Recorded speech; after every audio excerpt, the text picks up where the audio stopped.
সন্ধ্যায় একটু ঝালমুড়ি খাবো, বানিয়ে নিলাম। আজকে কি কি রান্না করা হয়েছে। আসসালামু আলাইকুম, আশা করি সবাই ভালো আছেন। এই তো রান্নার সব কিছু আয়োজন করা হয়ে গেছে, এখন রান্না শুরু করে দিচ্ছি। এখানে সব কিছু আছে, সবজি কাটা, মাছ, তারপরে মাংস, আর এখানে রান্না বসিয়ে দিয়েছি। তো ভাত দিয়েছি এক চুলায়, আরেক চুলায় দিয়েছি করল্লা ভাজি। এই তো এখন ভাজিটা করে নিচ্ছি। করল্লাটা ঢাকবো না, না ঢেকেই ভাজি করব, তাহলে আর তিতা হবে না। দুই চুলায় রান্নায় অনেক সুবিধা আছে। এক চুলায় ভাত হয়, আরেক চুলায় আরেকটা তরকারি থাকে, আবার ভাত হয়ে গেলে আবার আরেকটা তরকারি বসিয়ে দেওয়া যায়। এইভাবে অনেক তাড়াতাড়ি রান্না হয়ে যায়। এই তো ভাত আর ভাজি হয়ে গিয়েছে, এখন তরকারি দুটোটায় তরকারি বসিয়ে দিয়েছি। এখানে মাংসটা ভুনা করার জন্য পেঁয়াজ কষানো হচ্ছে, আর এখানে চিংড়ি মাছের তরকারি রান্না হচ্ছে।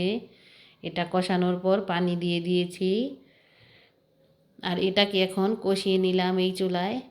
এরকম করেই, মানে ওই পাশের চুলাটায় যা দিব ওইটা যেন নাড়তে না হয়, ওই সিস্টেমেই বুদ্ধি করে রান্না করতে হয়। মানে এক পাশে রান্না মানে নাড়তে হবে, আর এক পাশে যেন নাড়তে না হয়, ওইভাবেই রান্না করি আমি বুদ্ধি করে।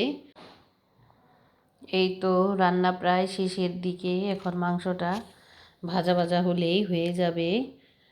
আর চিংড়ি মাছের তরকারিও নামানো হয়ে গেছে, এই যে বেটে রেখেছি, ঘরে নিয়ে যাব।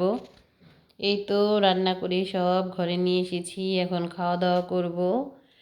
এখানে ভাত বেড়ে নিয়েছি, তরকারিও বেড়ে নিয়েছি সব। এখানে আছে করল্লা ভাজি, তারপরে আছে মাছ ভুনা, তারপরে আছে মাংস, এটাকে ছেঁচে সিদ্ধ করে ভাজা ভাজা করেছি।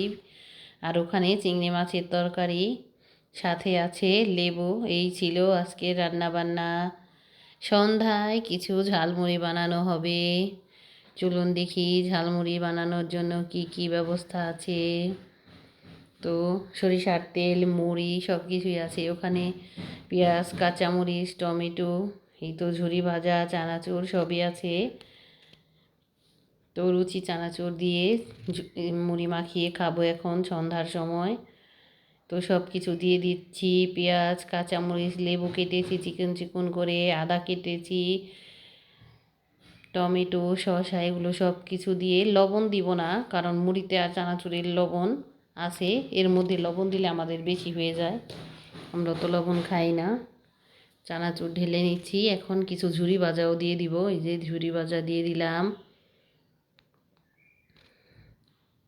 কিছু সরিষার তেল দিব অল্প, এটা একদম মেলের খাঁটি সরিষার তেল, অল্প দিলেই তাই বেশি ঝাঁজ হয়ে যায়।